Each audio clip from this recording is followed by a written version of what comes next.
Thanks, guys. On this week's ATV interview, we're sitting down with Development Director out of Foundry 42 Frankfurt, Mr. Brian Chambers. Brian, how you doing, man? Good. How you doing? I'm doing well. We feel like we know you from the News from Around the Verse segments. And we do these News from Around the Verse segments. We tell people, give us a minute, give us 90 seconds, whatever. Talk about the stuff you want and whatnot. And then Brian Chambers comes in like a Viking warrior, and he's like, "Here's 5 minutes of everything that we're doing here in Frankfurt." Hey, but dude, I don't put fluff in there. I hit the point. I go, this is what we're doing. This is what people want, right? No, we love it. Thank you so much for doing it. Absolutely. So I'm glad we got some time to sit down and chat. I decided we couldn't do it in person, but we're making do here. Yep. So you're Brian Chambers. You're the development director at a Foundry 42. Start us off real quick. What does a development director do? Development director directs development. All right. Well, that's been your ATV interview for... Really, my position here is a lot right now is getting the office up and running. We'll talk in a bit. We kind of started with nothing and built up, and here we are today. There's a lot that goes on behind the scenes to make sure it's transparent to the guys on the floor. At the same time, there's a lot of stuff I'm doing, focusing on hiring to bring it in and build up the team, get the right talent, the right skill set that we need. And on top of that, I'm now looking also at, kind of at a high level and mid-level on what each department's doing to make sure that we're on track and we're nailing what we need to nail. All right. So why don't we start at the beginning with Brian Chambers. Tell me how you got started in video game development. It was too long ago. It makes me feel old. I have been working with digital stuff for just about 20 years now. I went to art school, a school in California called California Institute of the Arts, originally started by Disney and Chouinard Dance School and so on. So I went there for fine arts. So I was painting, sculpting, doing the whole bit. After there, I ended up in an effects studio, and we were doing special effects. I did special effects for about 6 years. And for movies, for television? Yeah, for movies and TV. So worked on a few different seasons of Star Trek Voyager, so on and so on. Lots of TV shows, lots of kids animated shows, and so on. When we were doing the practical effects, that was old school stuff, right? You really didn't have the power to create particles and stuff as you do now today. So we were blowing up stuff against green screen and high-speed film and comping it in, right? You were getting splinters in your hands at the end of the day. It was pretty cool. And then I turned more and more into digital. So from building stuff to then actually building stuff digitally. In school, I had done a lot in animation, as well as kind of part of my fine arts. So then I fell into animation at the studio. They had a very, very old motion capture system. That was before optical was really used for any entertainment value. It was more in the medical field. So we had an old system. I learned it. So it was only me and one other guy that knew how to run the system. In a short amount of time, the studio landed an animated show called Roughnecks, the Starship Troopers Chronicles. I ended up working on that for 2.5 or 3 years. That forced us to use mocap. And it was me and one other guy in the studio that knew how to use it, right? So it was sink or swim. So I pushed more on the animation side. Again, I was there for about 6 or 7 years. The studio finally went under after a bunch of ups and downs. At that point, I switched over fully into games. When I was at the first studio, we were doing some outsourcing work kind of for studios. Game studios would come in and use our motion capture services, and so I'm cleaning up data and shooting stuff for in-game moves, but I still wasn't fully in games.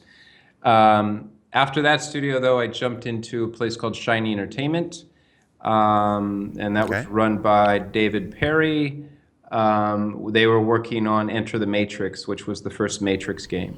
So I worked there for a couple years, working with the Wachowski brothers on all of the cutscenes or the cinematics they had. And that was a chore because I think there was 3.5 hours of cinematics in that game. Yeah. So I go from doing effects to then basically being kind of a lead cinematic animator. After that, I left after there for a few years, and I worked at Rockstar San Diego. I was an animation director there for a few years. Worked on a bunch of titles over there. After that, me and a few guys decided that we wanted to do our own thing. So we kind of took a leap and started our own company. We probably got up to about 75 or 80 people at one point. When we started, we immediately got acquired by a publisher, THQ. We were all still pretty young, but we had mortgages and stuff to pay, so it was a little too risky to do it on our own. And you really didn't have the concept of crowdfunding or anything at that point, right? Yeah. So we started up our own company. After about 2 years there, they decided that our company should kind of disperse. And so they let some people go and other people they wanted to retain. For myself at that company, I wore a tremendous amount of hats. I was basically animation director. I was art director from my background of being within art. I also ran a lot on the production, basically being the development director there as well, and working with budget and working with marketing and so on. At that point, they said I could, THQ was cool and said, hey, you have the option to look around. Look around within THQ, let us know what you want to do. And at that point, I remember looking at the VP that was telling me that, and I said, well, how much time do I have? What are we talking here? He's like, well, if you don't find anything within 6-7 months, we should talk, right? And that was an awesome opportunity because, that showed me that they believed that I was at least of value, right? I looked around and I ended up going to their corporate headquarters and working out of their corporate office. They had just acquired the license for UFC. MMA, a bunch of punching and kicking and rolling around on the ground. And they were struggling with animation. I'm one to usually take on projects that are fairly ambitious. And I thought they're going for realism, thinking of two guys independently controlled, going at it, punching, rolling on the ground. That was pretty ambitious. So I took that gig. I was the animation director partway through, and then they said, well, how about you become the art director as well? So important to point out in that part was at the publisher level, we had basically all the leads and directors there, right? So we had a team of probably 12 people. The main development happened in Japan, in Osaka, Japan. So for about 4 years of my life, I was in Los Angeles for 3 weeks, and we'd get on a plane and go to Japan for a week. And I did that for about 4 years, which was pretty nuts. Jeez. Yeah, it takes its toll, but I earned my miles in the process. I guess. Yeah. You said you worked for, just before we move on too far, I said you worked for Rockstar San Diego. What games did you work on when you were there? We had finished up the original Red Dead, the original one that I think at that point had been in development for like 6 years or something. Worked on some Midnight Club, worked on some GTA stuff with Rockstar North. And then we had our own game that we were pushing that was under codename Agent, I believe, that ultimately went away. I heard it was almost resurrected a couple times, but I've heard that it comes up, and every once in a while you'll see an article about it. Yeah. And it was cool. They actually pulled in mechanics and little bits that we could see in further GTAs when I look through them and play them. So Gotcha. And would you work on at THQ before you decided to go to corporate? THQ, that was another big open world game that completely got killed.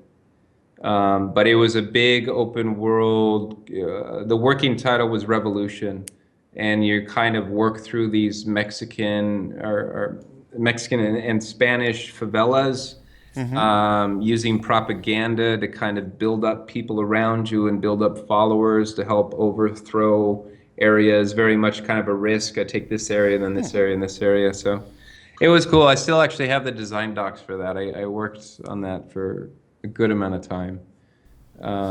Learned a lot about drug cartels over that time. And I was certain at that point that, you know, if there's any hit list on crap that you look up on the internet, I'm on it, because it had every propaganda, every conspiracy group, every, you know, that was my gig, just doing that research to get it, you know, pulled into that world. So. All right. Well, when I come out there in August, I want to see that stuff. That sounds Absolutely. interesting to me. All right. So you're at THQ Corporate. I'm at THQ Corporate. Give you some of the abridged version of that then. So I'm on UFC. UFC blows it out of the water. We sold like over 4 million units at the time, and that was big. They said, hey, Brian, you're successful. Thank you. How about you take on these other licenses as well? So it was the Fight Group, we were called, and they also own the WWE license.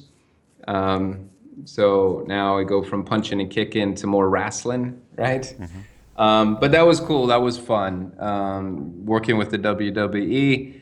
The developer for the WWE franchise was also in Japan. It was a sister studio of the other one. Yep. So now I flash forward. We're using all of these outsourcers to help build characters and build environments, usually all throughout Asia. So now I'm going to Osaka to work on UFC for 4 days. Then I would jump to Yokohama to work on WWE for 4 days. And then we jump over for a few days to China or to Korea to, you know, be face to face with vendors that we're working with. So yeah, it was a pretty nuts few years. In that process, we also, I think we put out 3 separate UFC titles. I was at THQ for a total of, I think, 7 years. Wow. So a few UFC titles, a WWE title every single year. Yeah. We had I think there was some Facebook titles we put out there. We put a UFC Fit title once that was a Wii game, right? I look back at some of this stuff and I'm like, eh. So after yeah, it is. After I did that for a little bit, then they made me, which was a little silly, and I can say this now because THQ no longer exists. I was art director, but they gave me all these additional responsibilities, right? And they wanted me to be in more of a global position, looking at other things. And so they basically started giving me more and more responsibility, and they wanted me to go to the other sister THQ studios, which at that time they had like 12 of them. They wanted me to go to these studios and work with the guys and help direct stuff to make sure it was on point of where it needed to be. But they didn't want to give me a title. They didn't want to give me a title from art director to director, art, because it meant 2 things. It wasn't a change in salary at that point. It meant that I got a parking spot, and they were short on parking spots. And it also meant that I could travel business class if I wanted, and they knew how much I traveled. And they went, oh crap, if we do that, his budget's nuts, right? So finally, after I think another 4 or 5 months, they did change my title, and I still flew economy because at the end of the day, and it's similar to now, you know, we want to spend our money as wisely as possible. And I go, look, if I fly economy and that means we save $1,000, then, you know, somebody else gets an extra monitor in the office, or right? It's all a balance. So yeah, so then I was I kind of, since I was at THQ for so long, I was in all of their corporate meetings, and for me, the writing was on the wall. I had been there through 3 separate sets of VPs. There were decisions that were being made and so on, and that really put it kind of in a bad financial situation. So I decided to look around. As I decided to look around, Crytek was one of those options in Frankfurt, and which I ultimately took. Excuse me. At that point, they were working on Rise. It was just starting to get some more momentum. It's going to be a launch title. It was fairly ambitious what they were trying to push. They needed help with animation. So I came in, was helping with animation for a while. And while I was there, there was a really, really strong team. I kept asking questions saying, well, where's this, where's this, where's this? Based on my experience and seeing it from a publisher level and down in the trenches, I kept asking a bunch of questions. Well, after a while of me asking questions and kind of raising flags, the studio director at the time, this guy by the name of Nick, pulled me aside and said that Shavat wants me to help finish the game. And so then they made me senior producer. And before I agreed to it, I said, well, what does that mean? I said, I can't just be a yes man and run around and go crazy. And they said, no, you're the final call on stuff. Obviously, you'll work with the owners and so on. So the next week, Shavat Yerli moved his desk right next to mine. And for the next 6 months, we worked our butts off to finish Rise as a launch title. And it made it out there and looked pretty cool.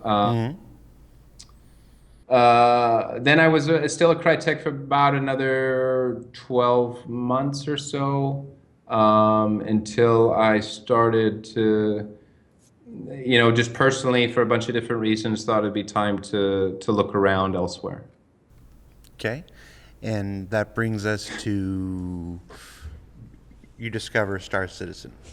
Yes. So tell me what that was like. Absolutely. So we had heard about Star Citizen, obviously. Who hasn't? Who's in the games industry, right? I would see fans go crazy at videos. I remember being at Gamescom, doing some stuff with Rise, and seeing the booth and hearing the cheers, and you're like, "What the hell is going on over there? That's nuts, right?" And people were so into it. When I decided that it was time to leave. And I started actively looking around. There were other coworkers of mine that I really liked working with. Socially and talking with one another, we all realized that we were all individually looking elsewhere. So we thought, what could we do to actually stay together? At that point, some of the people, one of the guys knew, had a connection with Chris and so on. We had looked online at the options, the positions that were available. And a lot of them at that time, which it's since changed, but there's probably a good percentage, maybe 40%, 40%, said people could work remote, right? So we kind of pieced that together, and with kind of the one connection we had with Chris, all of us kind of going, well, they said you could work remote. Next thing you know, we all applied and said, where do you want to work? And we all said we wanted to work in Frankfurt. So I literally, after that, things happened pretty quick. I would say it was a few days later, all of us got on a phone call with Chris and with Aaron. I think Ortwin might have been on that call. And then we had just talking it through. We all applied. We were on the call. Next thing you know, at various times we all had gotten contracts, right? Now at that point, we really didn't know what was going to happen. We thought that, and it was loosely spoken of that, we may be able to have enough people to have a decent sized office and so on, right? So we signed our contracts. Attached is a sister office of Foundry 42 in the UK, and they gave us a temp location, and I think there were 7 of us that started, and we rolled in, and we had PCs and monitors and everything shipped from the UK. And we had Hassan, the IT guy from the UK, come out, bring everything over. So there we are on a Monday morning, setting up our PCs on tables in some temp office in Frankfurt, going, okay, what's going on? Where are we? And we sit at our desk and go, okay, cool, let's start, right? And at that point, we were also being very mindful that of the situation. We didn't want anyone to feel like we were taking anybody from our previous studio, because it wasn't the case. We on purpose didn't do anything on social media, all of that, and we just said, cool, let's see what happens. Let's talk with friends and so on. Next thing you know, we're 7 people, we're 12 people, we're 15, we're 20, right? So at that point, we had more conversations with Chris and Aaron and them. And, it came to feel that, look, we think we could grow this office to be a decent sized team, right? At that point, Chris had mentioned a little bit of stuff out, in one of his 10 for the chairman or something, and said, oh, we have some guys in Frankfurt working. But that was it, right?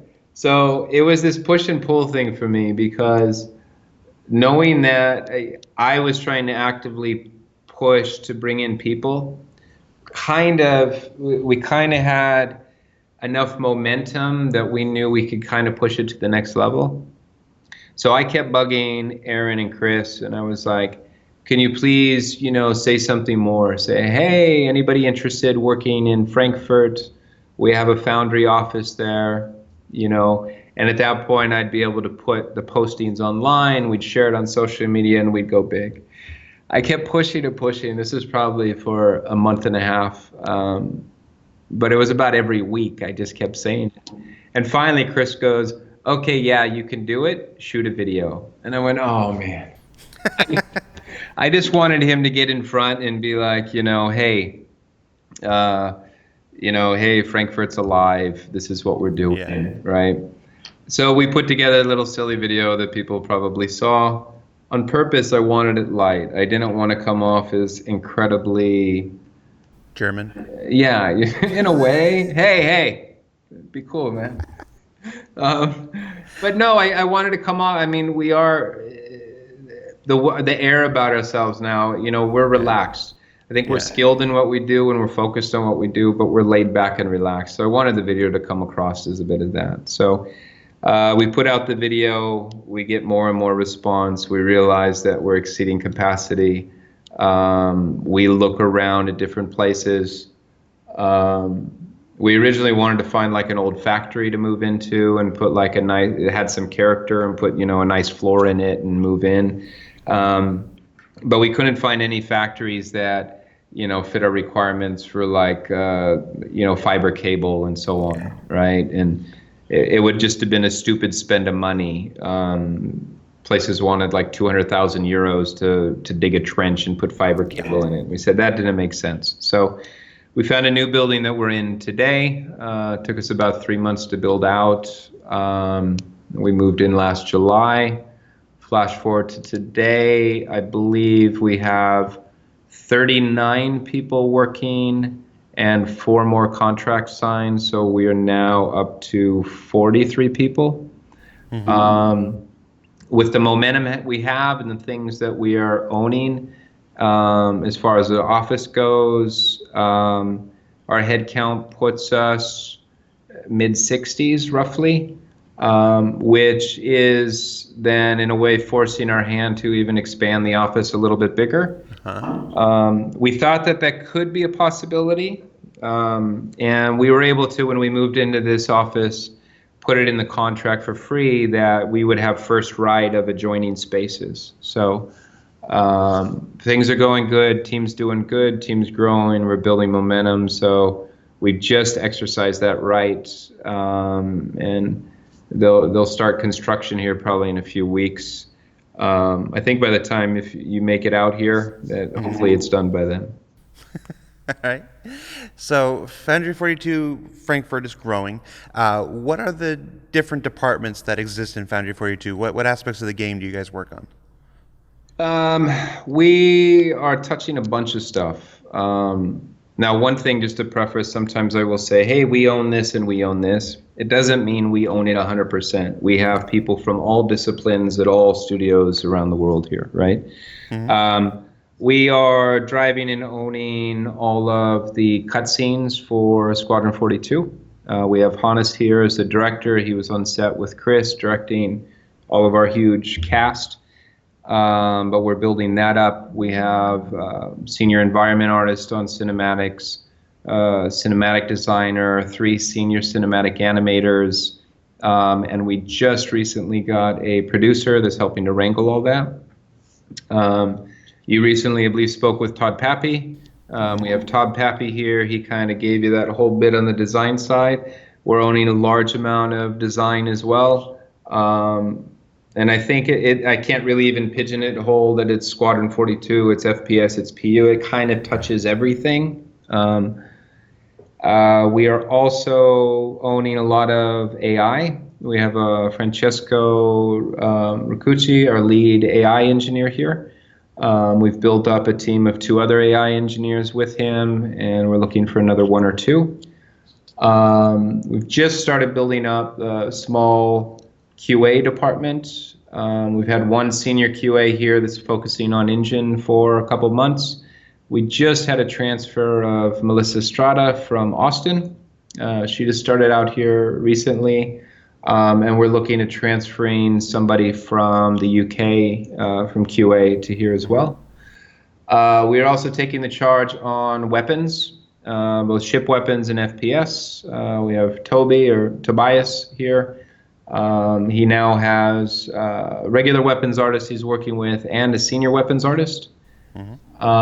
And we are also owning core engine tech with 2 senior technical directors here. And those guys were around writing the architecture for the first version of CryEngine that's out there. So we feel fortunate to have them definitely involved as well. So with all those disciplines, there's also a sprinkle of a little bit other, we have a VFX artist here, works really closely with the UK. We're looking at maybe bringing another VFX artist here, so they would split between between cinematic work and focus on there versus what other work is needed, right? Just for normal FPS weapons or ship weapons. We also have a couple environment artists here, and they're mixed as well. They will help between Squadron 42, they'll help in cinematics, and they'll also help from the engine team when they're pushing on procedural tech. Because we're pushing some stuff in some very unique ways, it means we have to pull together assets and generate assets unique ways, right? So there's a lot of support there. So with all those makeups, with all those different departments of what we're owning, that's what gets us to, a head count of 60, mid 60s, mid to upper 60s. And still growing. Yeah, I mean, it's some chunky stuff. Like I said, we're technically 43 on paper. I think there's 39. There might be 40 working now this week. But yeah, we're getting there. And it's cool. I mean, we started with just a few guys, and we've built this up. By the time the new office was built out and I could move the team in, I felt like a proud poppy, right? It's kind of letting everybody in and everybody seeing the space. And, Foundry 42, CIG, Chris, Aaron, everybody involved has been incredibly cool to work with, incredibly open with us, incredibly supportive of what we're doing. And, we definitely feel like we're part of the team and that we have an impact, and it's good. Gotcha. Well, we definitely feel that way about you guys here at the very least. I can't speak for those UK guys. I don't know, but we love you. Sure. So before I let you go, just a final quick question. When are we getting procedural generated planets? Tell me now. Just say the date. Just do it. Hello, did we lose connection? Hello, jiggle thingy? No, we lost connection. So yeah, right. When I think it'll be out. Yeah. All right. Well, thanks. That's great. We didn't rehearse that. That was pretty good. Yeah, Good that's job. good. Yeah. High five. Any final words you want to give to the Star Citizen community before we let you go? I have been doing this for a while, making stuff. I feel like, you know, I had a friend of mine that said we're glorified toy makers, right? And we are. We're making cool stuff. I've been doing this for a while. I can honestly say without a doubt the community that is behind this game is awesome. I don't know how else to put it, right? The support we get from people, the encouragement that we get from people, the good words, the constructive words. It's awesome. It's awesome. Reading through forums. I will routinely on a weekly basis dig through areas in the forums just to get cool, encouraging quotes that you guys put out to the forums or wherever, whether it be YouTube, whether it be RSI forums, whether it be Reddit, anything. I'll grab them and blast them out to the team. Because, I mean, it's support. I am used to, let's put it to me, and generally a lot of developers are locked in a building for a few years working on a game, right? Mm-hmm. You'll put it out occasionally for a trade show. Here's a trailer. Here's some screenshots. Here's this and that. You usually don't get this feedback this quick. And, you know, I feel fortunate being on this project that we already have the visibility and we already have the support from the backers. It's something that definitely pushes us and motivates us. We recently did the Bar Citizen, and I pushed the guys. Most of the guys here on the team made it out there. And for the next few days, the guys were like, man, people really dig this game. This feels good, right? Yeah. So it's cool. It's a unique opportunity for us to grab, and we hope we're here for years and years to come. And we're confident where we're going and what we're going to build. It's a good feeling.